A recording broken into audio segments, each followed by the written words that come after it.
La flotte des 40 IMOCA qui prendra le départ du Vendée Globe le 10 novembre n'a jamais été aussi compétitive. Une tendance s'est dégagée ces 4 dernières années, c'est le rapprochement de plusieurs marins pour unir leurs forces, aiguiser leurs compétences et diminuer les coûts de la préparation d'un tel projet. Plusieurs modèles d'associations ont vu le jour, de la simple collaboration architecturale pour la conception du bateau jusqu'à la mise en commun permanente de toutes les ressources humaines et matérielles d'une écurie de course au large. L'exemple le plus avancé dans la mutualisation est sans doute celui de l'équipe TR Racing constituée autour de Thomas Ruyant. Vainqueur de 3 des 5 dernières transats disputées, Ruyant a choisi d'intégrer à son équipe le skipper britannique Sam Goodchild et de lui confier la barre de son ancien bateau alors que lui-même étrennait un IMOCA neuf. Thomas Gaverio, le directeur de l'équipe, nous explique les raisons de ce choix de la mutualisation. Ce bateau, on le connaît bien, on a encore beaucoup de choses à faire avec. Et puis au moment où le nouveau bateau sera à l'eau, de pouvoir se confronter à lui quasiment à chaque entraînement, chaque navigation, ça sera un plus dans un environnement Vendée Globe 2024 qui est ultra compétitif. Dans le développement des prototypes que sont les IMOCA, la mise au point du bateau est un long travail empirique, avec de multiples facteurs à prendre en compte, état de la mer et force du vent, configuration et réglage des voiles et des appendices, assiette du bateau, les possibilités et combinaisons de réglage sont infinies. Dans la quête de performance, naviguer à 2 bateaux avec un étalonnage permanent devient donc un gain d'efficacité et de temps précieux.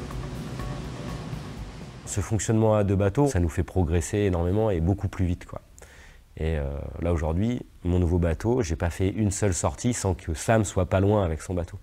Et donc en fait, même sur des sorties ou des navigations techniques, comme on les appelle, eh ben, on est quand même en mode performance. Et on est tout le temps en train de se comparer, de se mesurer. C'est pas si simple à mettre en place, mais en même temps, quand ça fonctionne, ben, ça peut faire des étincelles. Et j'ai l'impression que c'est un peu ce qui est en train de se passer avec ce binôme.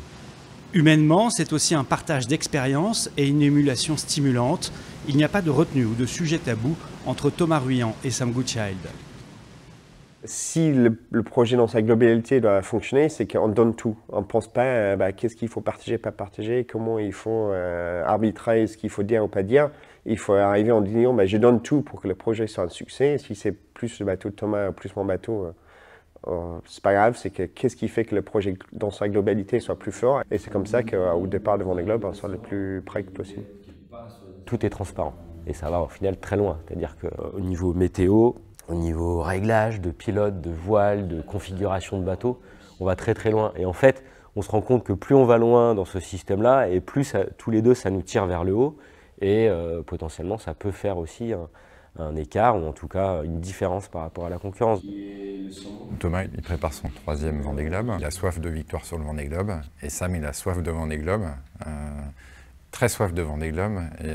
Et il pousse Thomas très fort.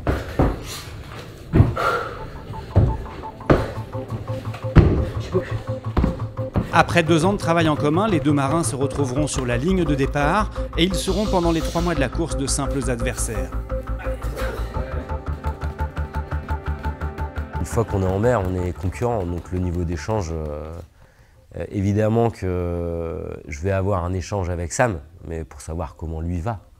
Mais ça n'ira pas plus loin au final. Il n'y aura pas de toute façon, les règles sont assez claires là-dessus. La non-assistance, elle concerne aussi les échanges entre les skippers. Donc on ne va pas échanger ou discuter sur la météo, sur des choses comme ça, ou sur des réglages. Tout ça se fait bien en amont. On se prépare ensemble. Par contre, Sam, ça va être un concurrent comme un autre au moment du départ. Les 2 marins du TR Racing font tout pour être le plus compétitif possible. Thomas Ruyant et Sam Goodchild seront tous 2 parmi les favoris au moment du départ de cette 10e édition du Vendée Globe.